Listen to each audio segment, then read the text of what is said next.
United Spurs of America, with your hosts, Michael and Jacob.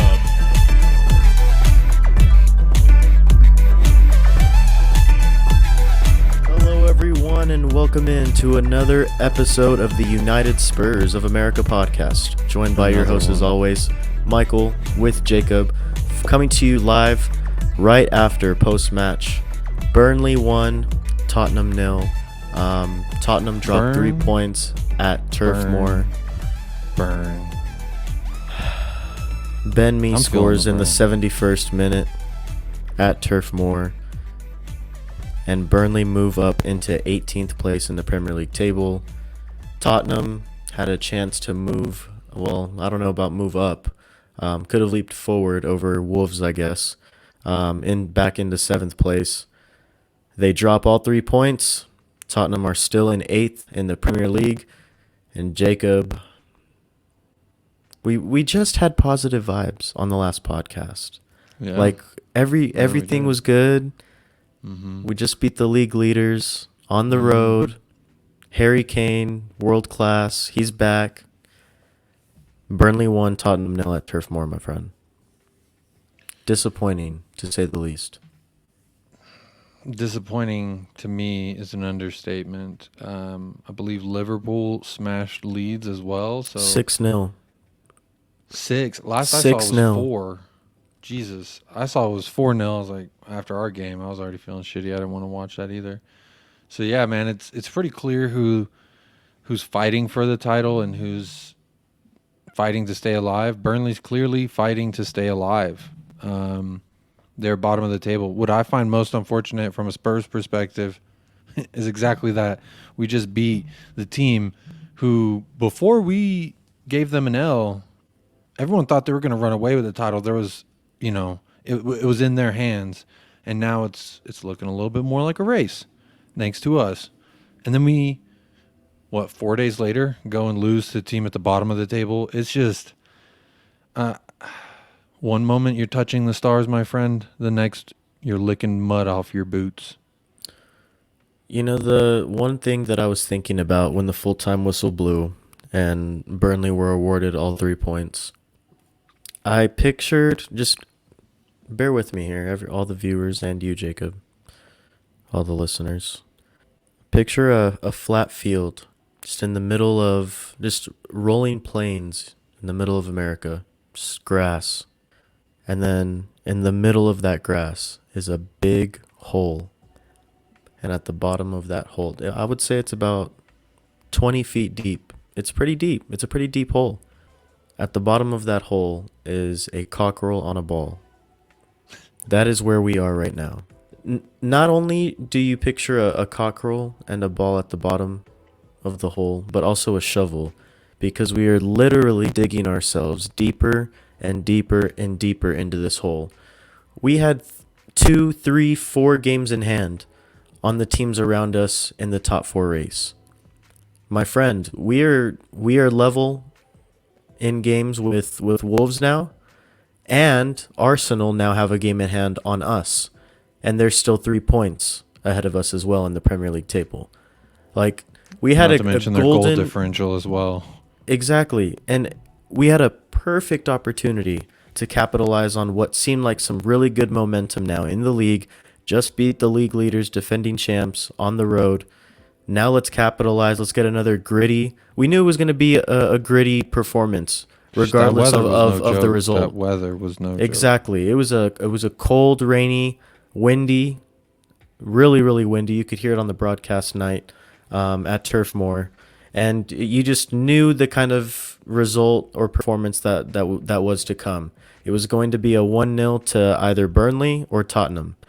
Unluckily and unfortunately, it was Burnley who got all 3 points today, but it just seems like time and time again, man, we don't capitalize on really, really good situations that we're in.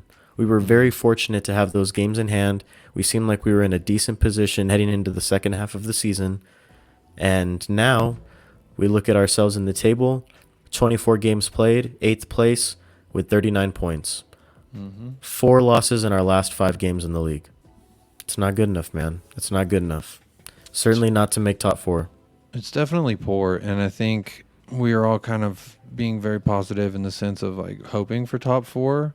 But for me, there's just so many games that are going to stand out at the end of the season when we're starved for points and we're like, why can't we do this? Why aren't we able to pull this through? I mean, the first 3 that come to my head, Southampton, Wolves, and now Burnley. You know, we can reminisce and talk about all the bad games that we have, you know, with Nuno when we went on that losing streak, with all these other games, the loss against Chelsea, that Antonio Conte had. So, we can look at those games and say, yeah, you know, we could have won, should have won, maybe if we played harder, if we played better, etc. But when you look at especially these 3 games, and you can even throw in the draw against Southampton earlier, when you look at those games, to me, that's automatic 3 points. Maybe I'm stupid because I fucking believe that this team, when I look at the 11s, basically I'm looking at the 11 right now of Burnley and Spurs, and I'm getting angry because I look at this and I say even our worst players could get in their 11. We should not be losing to these kinds of teams. Same thing with Southampton. With Wolves, you could argue Wolves is having an outstanding season under whatever his name is, Bruno whatever. Lage. I'm just saying that for me, man, it is so frustrating. It is hurtful. But also, I feel like everyone had it in the back of their fucking mind all after we won Man City. Everyone kept saying, if we lose that Burnley game, this win don't mean shit. Yeah. I want to speak real quick, if you don't mind, on that mindset, because Stelios has said it. I've seen it from numerous accounts on Twitter, etc., saying, you know, this win doesn't mean shit if we go and lose to Burnley. And we did that. Okay, but the one thing I will say in regards to all that is that loss today, it doesn't take away how that made me feel. It didn't take away those memories. It doesn't take away those scenes. It doesn't take away the points, the stats. It doesn't take away any of that. Yes, it is a loss. I will say it's not meaningless, the Man City win. And if you try and tell me it's meaningless, like, I just think, never mind. I won't even dive into points that. Points. Yeah. Points are points. Exactly. Points are points. We should have won. There's exactly, like I said, 3 to 4 games that you can look at that is 3 points you have to get. And we got 1 point out of those 4. So I don't understand. The argument also was, oh, we play so well against teams in the bottom half, but not teams in the top half. And then we reversed it. We flipped it and reversed it once again. And we just can't ever seem to. I don't understand, man. It's so frustrating. Shit, I do got to say, though, that weather, the wind, the rain, it was coming down. Yeah. I would be uncomfortable just being in it, let alone playing footy. So the players were soaked about 5 minutes into the match. That's how bad it was. Anytime they cut to the entire jerseys, entire kits, like shirt and shorts, drenched. About as drenched as my undies were on Saturday. But yeah, man, it just seems like a missed opportunity. You know what I mean? Like, you had a really good chance to build on something, and we squandered it. But, you know, we have to move on, because up next we have Leeds on the road at Elland Road. They did get smashed today 6-0, but regardless, man, they're going to be looking to answer to that. Yeah. Every time we have Leeds to show has gotten up. smashed like that, they either get smashed again or they answer.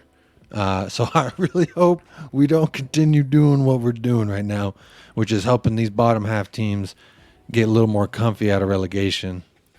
We fielded the same 11 as the Man City fixture, Bro, so no changes in the side. I was excited. I was fucking excited seeing the 11 because I was, this is the group that smashed City. Let's go. Yeah. Is it the weather, bro? Only thing I can think of is got to be the weather. It was weird because at the beginning of the match, like I would say within the first 5 minutes, it looked like we were just going to be all over Burnley. We had, I think, 2 chances real quick within the first 2 minutes of the game. Mm-hmm. And then there was a good 25-minute period where it was just all Burnley, where they were creating all the chances. It looked like we were just trying to sit deep, pretty much absorb the pressure and hopefully catch them on the counter. And then to end the half, we played brilliantly. I thought we were creating chances. We were pressing them really really high as well. It looked like we were going to score. It kind of made me feel that way, at least. That hopefully we were going to score, get a lucky or hopefully, you know, a world class goal to end the half, and then go 1-0 up, heading into the break, come back out, close out the game, regardless if it's 1-0, 2-0, 3-0. Just try to get a result, obviously. But that's not how it ended up playing out. No goals within the first 45. And then in the 71st minute, Ben Mee did score a header to open the scoring, and that ended up being the only goal of the match. So it was unfortunate, man, because it felt like we had some really, really good periods of play. And I thought we were dominant for most of the match as well, especially in the second half. I thought we had a really good response once again, back-to-back matches where I thought we played much better in the second half rather than the versus the first. But unfortunately, it didn't go our way today. What about you? What were your thoughts on that? I completely agree from the eye test. That's how I felt. The first two chances that we had, and quickly when the game started, I thought, oh, we're going to see the same high-flying team that we've seen. I texted you after our first chance of the match, like literally within the first minute, and I was like, we literally look like we just picked up right where we left off at the end of the City match. Like, you know, we were creating chances, we were applying pressure to City, and to start out the game against Burnley, it felt that exact same way. Literally, I had the exact same vibes as the end of the City game to the beginning of this Burnley game. And then after, the first 5 minutes, it just completely changed. And Burnley were on the front foot. They were creating chances. And then it was just kind of a back and forth affair from there. So maybe my theory about the weather could be true, because if you, like you said, after about 10 minutes, I would say even, 5-7 minutes, we looked uninterested. And about that time is when you could start seeing everyone's nips through the shirt. So for me, there could be something to it, bro. The weather. Also, I thought it was really unfortunate what happened with Bentancur. Man got what looked like initially, it looked like he got his ankles broken and stolen and hijacked and then put up for sale on the black market. But instead, it looked like he took a little slip. And honestly, I texted you saying, that surely looks like a hip dislocation. Like, what else could that be? Man carried on, finished out the half. Should he have? I don't know. But he did. And I mean, even looking at the stats, it's strange, because you see how well we did versus City when we had like 29% possession. This game, we had 66% possession. And it really didn't even feel like that, though. You know what I'm saying? Anytime we had the ball, it felt frantic. Anytime we were starting to make moves, there was just that one extra touch or a second too long with a pass, and we would get the ball taken away from us. I thought we turned the ball over quite a bit. And, you know, again, I try to be sympathetic to these things. You got to put in the human factor, the weather factor. I think some of these things are naturally going to happen when you have that kind of a game setting for between two teams. Especially Burnley's a hard place to go. Turf Moor is a tough place, but still unacceptable. Again, you look at this 11 versus their 11. The only person I would take would probably be that Weghorst, whatever his name is. Yeah, I'd take him as like a back. Yeah, I'd take him as a backup to Harry Kane. So I don't see anyone that I would even. I guess Ben Mee. I didn't realize he was good, but apparently he's good. It's unacceptable, man. Unacceptable. I thought a lot of players at moments showed like really cool things, really good things that I was excited to talk about. Especially Christian Romero. He was everywhere. Unfortunately, it was his man who got the header on that set piece. And for whatever reason, we as a team are fucking cursed on set pieces. Do you want to go ahead and had some good saves too? So do you want to go ahead and just dive into the back line then? I thought Eric Dyer looked great. I thought he looked solid. I thought he did most of his work pretty tidy. Ben Davies looked a little frazzled, but he didn't stand out as like a eyesore. Mm-hmm. That's the thing, is like I don't think we necessarily played a shitty game. We just had shitty moments, and moments where we should have done something good ended up doing something not good. Yeah, So, I would know. describe I would just say we looked like meh. You know what I mean? That's what I'm saying, bro. Meh. Think about it. Think about any time you've ever been at work, right? Remember when we worked with FCD? All right. When it was cold as shit and it was rainy, you didn't want to be out there. You know what I'm saying? Like, you didn't want to be out there cold, fingers all numb. I remember there was a preseason game we were doing once. It was so cold. The wind chill was so cold. I couldn't feel my hands about halftime. Mm-hmm. You know, those are games you're not interested in. To me, that's what it looked like. Is that an excuse? Hell no. I'm just trying to make sense of it so I can actually go to sleep tonight. Yeah, like I said at the beginning of the epi, it just sucks because we had such positive vibes on the last podcast, and we were looking forward to this Burnley match as kind of that next stepping stone, and hopefully like a sort of like a leap pad to propel us, hopefully, with a lot of good momentum heading into these next road matches, not only in the Premier League, but we still have the FA Cup looming in the distance in the next two games. So it was just a perfect opportunity to build on that Man City performance. And, you know, the back line, I thought they weren't bad. You know what I mean? Like, I thought Dyer was good, like you were talking about. Romero had some really, really good moments. There was a few in the first half and in the second half. But there was one where he absolutely bodied Jay Rodriguez when he was trying to make a run. Absolutely clattered him, but it was a clean tackle. Got all ball. Romero was a tank, man. It was just unfortunate the positioning that he had, because on the goal that Ben Mee scored for Burnley, he kind of came into the left-hand side of the box and made a late run and just, you know, got ahead to it and ended up going into the back of the net. But Romero was tracking back, looking at the ball the entire way. I don't think he realized how close Ben Mee was behind him.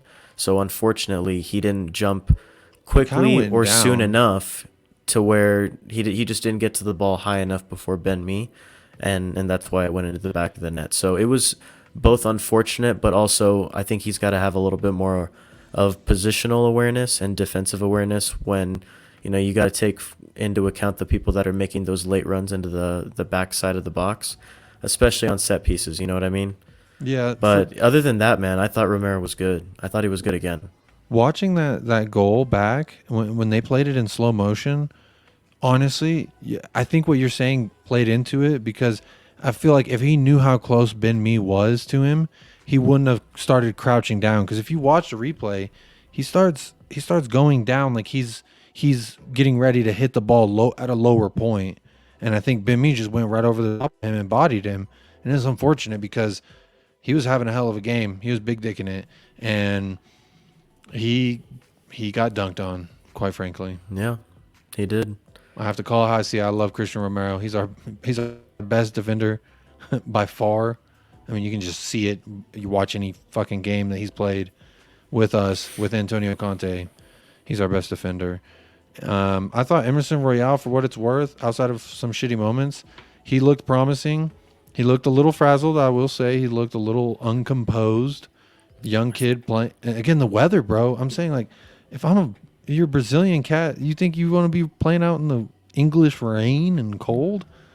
Fuck, I thought man. it was more or less a typical Emerson performance, but one of his better ones, if you will. Like, he was good when tracking back, and he had some good moments going forward, but he never produced like that final ball or that decisive pass to, you know, find a Harry Kane or a Heung-min Son or even a Højbjerg or Bentancur, who were sometimes making forward runs. Hell, even Romero at some points in the match were making forward runs as well. But I just felt like that final ball, the final touch, it just wasn't there once again with Emerson. But other than that, he played fine, I thought.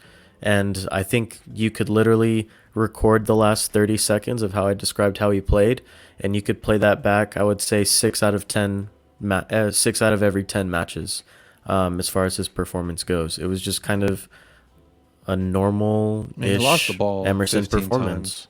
Yeah, he did lose the ball 15 times. as up there, and as far as the team numbers go, statistically, and 2 clearances, 1 tackle. He dribbled past 3 times. But I think to your point, I agree that it just seems like he's a little too frazzled in that last little bit that he's got to stay composed. And I thought he was going to. I thought that he was going to show us something special when he chopped it and took it on his left foot outside the box. Yeah. Unfortunately, it sailed over the bar, but you know, I feel bad. I kind of feel bad because honestly, I know we're going to talk about more in depth later, but this might be a good segue into the midfield / attackers because once we started seeing some substitutions, Kulusevski at that right wing back, Moor at that right wing back, who knows? There's some questions to be asked, but I don't know, man. Just disappointing. I thought Bentancur, after his injury, he didn't play the same. He didn't run or move or pass the same. I think he was definitely playing injured. Højbjerg, I thought he was working his ass off. I thought his work rate was pretty high. Yeah. I thought he was disrupting a little bit, and especially in the second half, there was 2 different occasions where he came out with the ball when I didn't think he should or would have. But then again, you could say that about the Burnley Cats because there was a couple times, I don't know who it was number 17 or number 11, and it just seemed like the ball was attached to their foot by a string. You know what I'm saying? It just like kept bouncing their way. I don't know what it was. Yeah. It's not our day, man. Just not our day. No, it definitely wasn't. Yeah, let's go ahead and talk about the midfield. So, Højbjerg and Bentancur were once again the center midfielder partnership with Sonny and Kulusevski, respectively, in front of those two. But yeah, man, let's go ahead and get into the midfield. I'll have you go ahead and start it off for us. What were your overall thoughts on the 2 center mids? And then I guess we'll talk about Kulusevski as well, when he did move to a right wing back position when Emerson came off for Lucas Moura, I believe it was. Yes. So, yeah, like I was saying earlier, I thought Bentancur, he didn't look the same. He came off, then Winks came for the second half. I thought Winks was unimpressive. Typical Harry Winks type performance, playing safe, trying to pass the ball back. The substitution at halftime when Bentancur came off for Winks, I don't know how you felt, but for me, I got the feeling that maybe it was either he was either just wasn't feeling good enough to play after that maybe hip / leg / back injury that he sustained when he slipped in the first half. And then the other part of me was thinking maybe he's getting tired and maybe fatigue was a factor just because we have another game on Saturday and it's an early kick as well. So maybe just normal rotation. But I thought it was kind of weird that when I saw Winks, warming up when we were approaching the start of the second half, I was kind of confused as to why he was coming in. And I figured it was going to be Bentancur because maybe he picked up the injury was just too much for him to keep going on. But what were your thoughts on that situation? I definitely 100%, if I was putting my money on it, would say it's because he was injured and not a fatigue rotational thing. I think it's unfortunate, man. I mean, when your physios take a deeper look at something rather than just quickly examining you on the field, making sure you're physically able to go, when they get a better look at you at halftime, they can say better, hey, if you keep playing on this, it's just going to further set you back. Yeah. And at that point, Antonio Conte's got to say, you know what? The future of this team needs him more than this game needs him, which you could argue one way or the other. For me, Bentancur stays out there. I mean, you saw it. The guy was not – Winks was warming up immediately when he went down. For me, it's definitely 100,000% that he was hurt, and the physios advised probably that – this is all speculation, of course, but that's what I'm going to say is I think the physios were probably like, you know what? Might not be a good idea to keep going, watch that replay back. You see that. Shit, your adrenaline can only carry you for so long, and those conditions were not conducive to an injury like that, especially your hips, bro. You saw the way he got splayed out like that. That was scary looking. So I was glad to see him carry on. So that makes me think that he can play this weekend, hopefully. We'll see, of course. But, I just don't know what's going on with Skip, Where's he? is he dealing with that? Was it a groin issue? Did he have surgery on a groin? Yeah, it was a groin injury. Because I was really hoping to see a Bentancur and Skippy, but still, the Viking remains the only midfielder who can stay healthy, I guess, and play consistent. I saw a stat on Twitter at whoever the fuck, shout out, on Twitter, our reliable source, that Bentancur missed 3 days through injury in those however many years at Juventus, and he's been here 3 weeks, and there's already speculation that he's injured. It's just like, bruh, our luck. I'm sure the word will come out tomorrow. We'll hear something. There is, well, I'll wait till we finish out the 11, but I want to read you something once we're done with that. That is a little quote from Antonio Conte. Then let's just go ahead and get into the attack, and then we can just move on and look ahead to Leeds, I guess. You guess. You say it so distraught, so downtrodden. It's just so depressing, man, being a Tottenham fan. Yes, so yes, it is. But out of the attacking three, I'm saying it, bro. Heung-min Son was our best. I thought creatively, Harry Kane had some really great creative passes. When you look at the numbers, I think they're a little misleading as far as Harry Kane's numbers. His passing percentage was 63%, whereas Heung-min Son's was, I believe, 90. Yeah, 90%. Watching it, though, I thought Harry Kane's passing was very sublime, and I saw a tweet from someone already asking, was Harry Kane just trying to show off versus City, or does he actually care? And if you watch the game today, you can tell he cares. Again, one of our brightest players out there. He was tracking back, creating in the midfield. He was trying very hard. You could tell Harry Kane cares. So I'm not hearing none of that bullshit. And you know me. If I hear it, I'll call it out. I'm not afraid to say what's what about Harry Kane either. But I thought he was playing his ass off. Again, the conditions. I hate to keep coming back to that, but like, if he's not interested and it's under those conditions, he's going to play way worse. He's going to do a lot less for the team. He was working for the team today. He was dropping deep a lot, especially at the end of the first half. That to me says something's not working in our midfield. Anytime Harry Kane's dropping that deep, something's not working in our midfield. And I really believe it's because once Bentancur picked up that injury, he wasn't playing the same. And then in the second half, it's because we had Harry Winks out there. You need your best players playing at their best and in their best positions. Harry Kane's phenomenal in the midfield. His passing's phenomenal. We need him taking shots. I think at one point I texted you. I said, if I'm Harry Kane at this point in the game, you just got to start shooting.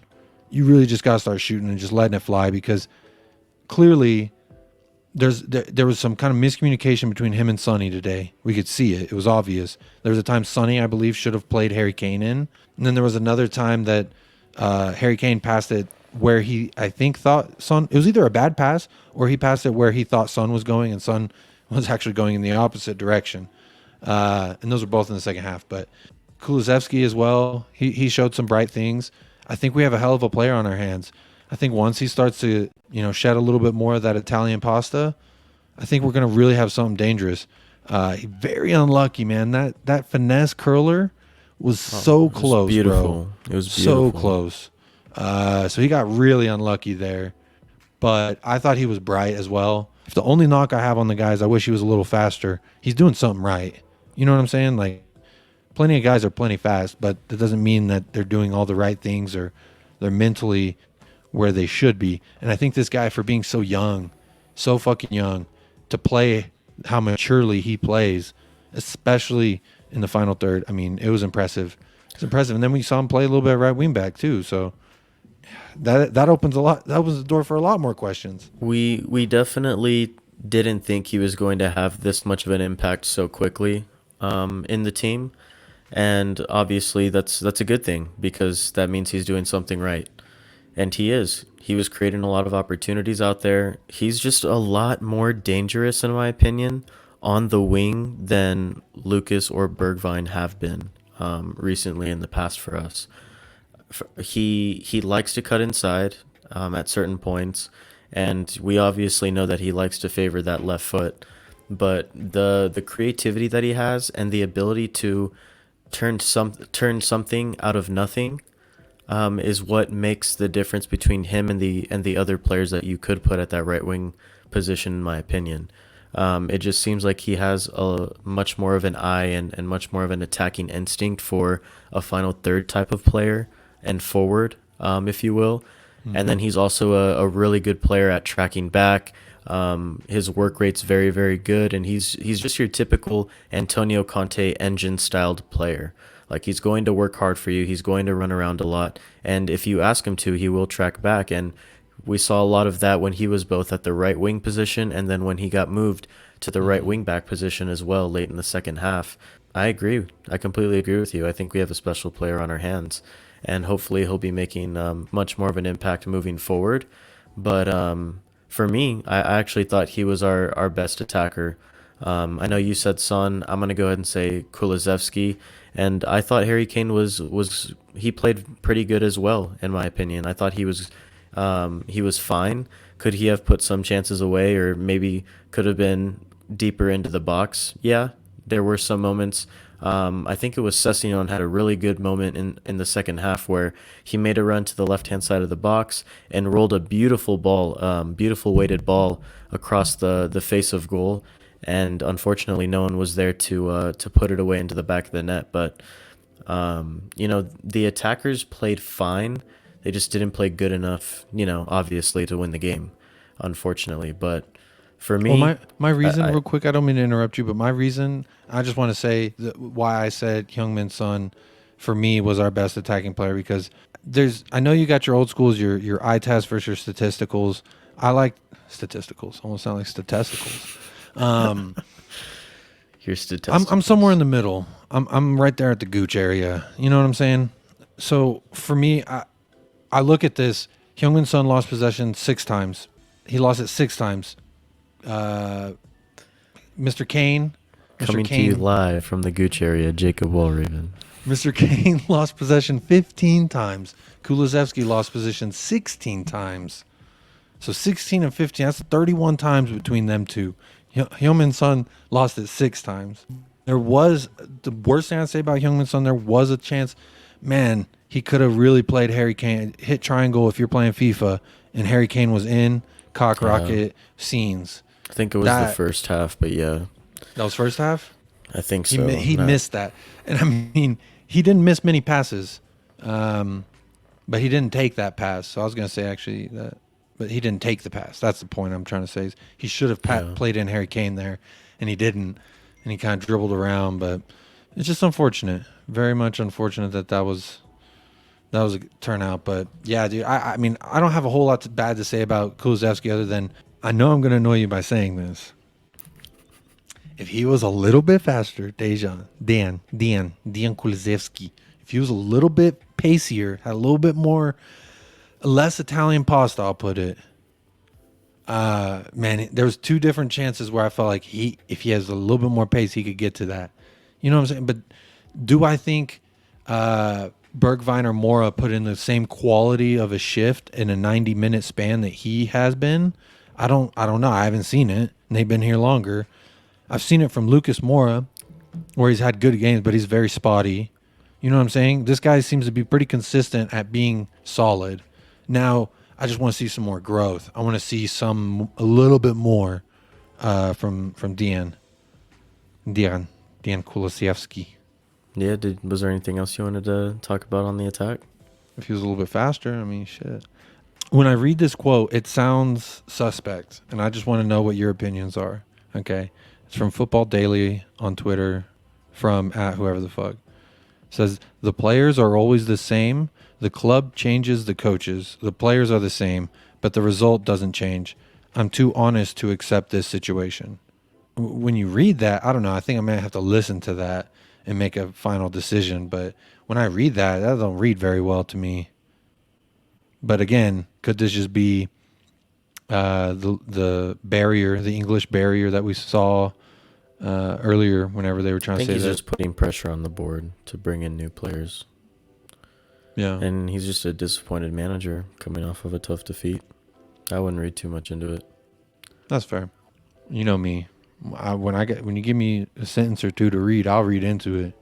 Yeah, no, I think we'll be all right, man. And Antonio Conte, I fucking love the guy. Like, we need to back him this next window. I know there's also something before we move on to Leeds. There's another thing I want to ask you, and I already know my answer. And it's going to be weird, but when you hear FA Cup or top four, I remember you guys kind of talked about it on the live stream with Tottenham away. What would you choose and why? FA Cup, because I've been a fan since 2014 and I have yet to see Tottenham raise a trophy. I'd rather win the FA Cup. I'd rather see glory than profit. When I'm asked this question, what I ask in return is, why not both? Yeah. Why not both? Why not get Champions League and some damn silverware? But if I have to choose, gun to my head, I'm with you and I say FA Cup. But I don't believe the two are mutually exclusive. So, but that was also something I thought about, after the Man City game. Not necessarily, I don't know, but maybe we just put all our chips in FA Cup at this point. I was just wondering if that changes any answers, I'm curious if that does, if this result fight changes. For both. We have to fight for both. They're agree. equally important. Yeah. Equally important, but I'd rather lift the trophy than see profit. Very true, because we're not going to see any of that money. We're not. So yeah, we do have Leeds this Saturday. It's an early kickoff. I believe it's a 12:30 kick UK time. 5:30 a.m. here in the United States Mountain Standard Time, and 7:30 a.m. Eastern Standard Time. But regardless, man, it's going to be a tough match. Another road game in the Premier League for Tottenham at Elland Road against Leeds United. They're coming off of a tough 6-0 drubbing against Liverpool. They did suffer at the hands of the title challengers from Anfield. But yeah, man, what are your overall thoughts heading into this game? It's now obviously it looks like a must-win. Obviously, every game in the Premier League is a must-win when you want 3 points and looking at standings. But even now, after this Burnley performance, got to get 3 points this weekend. Have to. It is 1,000% imperative that we get 3 points. If you do not get 3 points versus Leeds at Elland Road in Yorkshire, if we don't, I'll never say that we're getting top four for the rest of the season. I'll say the first game next season, though. You know me. But I won't say it again for the rest of the season if we don't go. Elland Road is a hard place to go and get points at. I understand. We are a more quality side. Also, they've given up 56 goals. 56. I'm looking. No one has conceded more goals than Leeds United this season. To me, Harry Kane, hat trick. Heung-min Son, hat trick. We got to have it. Got to have it. Someone needs some Hatties. We need some Hatties out here. To be honest, man, just my overall, feeling around the club is if Harry Kane and Heung-min Son don't pull something out of their ass or do something magical, I would say 8 out of 10 times we either draw or lose. It just feels it's gotten to that point. If one of them doesn't score or assist, I don't think that we win. But it's going to be tough, man. Another road match in the Premier League, and it's right before a tough FA Cup match against Middlesbrough as well. It's unfortunate that we're in this position just because this Burnley match did get rescheduled and it did happen to be an away match. But regardless, man, gotta dig deep here coming into these next few games. If you're tuning in on Spotify, and if you're not already watching on video, you can go ahead and click that now. That's another new cool feature that Spotify does offer when you're listening to podcasts. But if you look over here at the Premier League table, we currently sit in 8th. And we're level, like I mentioned earlier on the pod, we're level on games played with Wolverhampton. They have 40 points, we have 39, so we're just a point behind 7th. We're 3 now behind Arsenal with 1 game in hand. Arsenal does over us, that is. And then West Ham and Man United lurk ahead with 42 and 46 points respectively. So things are not going to get any easier, folks, because out on the horizon, we have some tough games ahead. We still have to play Manchester United. Speak of the devil, we actually do have to play them in a few weeks on the road at Old Trafford. So that's always not an easy fixture, no matter what the circumstances are. But there's some tough games coming up, Jacob, and you have to feel like this game, not only is it one of the easier, I think, situations that we could be in within the next few weeks, but I feel like now, just because we lost against Burnley, it just makes the 3 points even more important this weekend. No, 1,000%. These are, again, 2 games I was looking at. Automatic 6 points. Again, if it doesn't happen, that's just too many compounding mistakes, too many compounding bad results, leading to us straggling at the end of the season and being desperate for points. And I think that's what we're going to see. At this point, I just want to finish above Arsenal. That's kind of where my hope is. Finish above Arsenal. If we get Europa, that's cool too. I think Europa's fair. Fair, at this point, I'll take 5th. And if we finish above Arsenal, that's my hope. But again, dude, not even Norwich City has conceded as many goals as Leeds United. Not even Norwich City, bro. Played the same amount of games. Norwich City sitting at the bottom. So for me, this is screaming we have to go out there and bag 4 or 5 goals on these dudes. Yeah. That's just got to be what it is. Do I think that's going to happen? No. I bet Leeds is going to come out and give us a hell of a game. We'll probably win like 2-1, some shit like that. You know what I mean? That's my honest prediction. I know we ain't doing predictions, but it just kind of came out. God, dude, this team, no team gets scored on the most in the Premier League. This is a game you have to go score a bunch of goals. This team lets you. They allow it. Got to step up. Got to perform. Got to be the dudes. Got to be the men. Got to dig deep, man, because, like I said, picture us in a giant hole, and we have the shovel in our hands. We are literally just digging deeper and deeper and deeper. Can we start to climb out of this hole starting on Saturday against Leeds?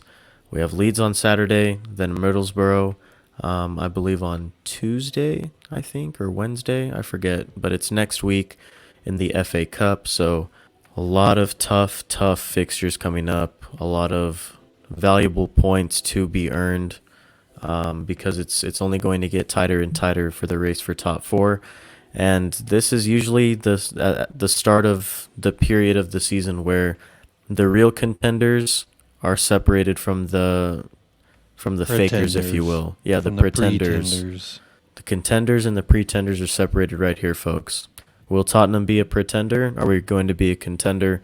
Only time will tell, and but it's going to be a tough road ahead regardless. So, you asked me yesterday, we're contenders. You asked me today, feels like we're pretenders. I think we're somewhere in the middle, man. Unfortunately, a pretend we're just kind of dangling in the abyss of nothingness in between pretenders and contenders. Do you want to go to hell, heaven, or purgatory? Right now, we're in purgatory. Exactly. For sure. You have any final thoughts before we sign off? Final thoughts. We're going to be pretty consistent with a few other thoughts. We're going to need some big dicks showing up to Elland Road. None of these scared little cold boys in the rain. Also, I love Heung-min Son. I love Christian Romero. This is most unfortunate. I'm still hurting right now. We normally don't record. Sad. Normally losses, we don't record right after. No, we usually record the day after just because we this don't fucking want sucks. to. Yeah, that sucks. But you know what? We're bringing it to you the day of. Give you a little bit more raw emotion. Yeah, this is my final thoughts. Raw. Just fast forward. We need to continue the tradition. I forgot. I'm sorry. Instead of final thoughts, remember, what is your one final thought before we sign off? I did it on the live stream yesterday with the rest of the boys too. I'm trying to keep the tradition alive. What's your one final thought today, Jacob? Hugo Lloris, I'm sorry for the things you have to put up with, but I think you're Hugo Daddy. You're the only reason that we can contend half the games we play in. And I'm sorry for what you have to deal with and the stress that you have to feel, because at a man your age, with all the accolades you got, you don't need to be dealing with this bullshit.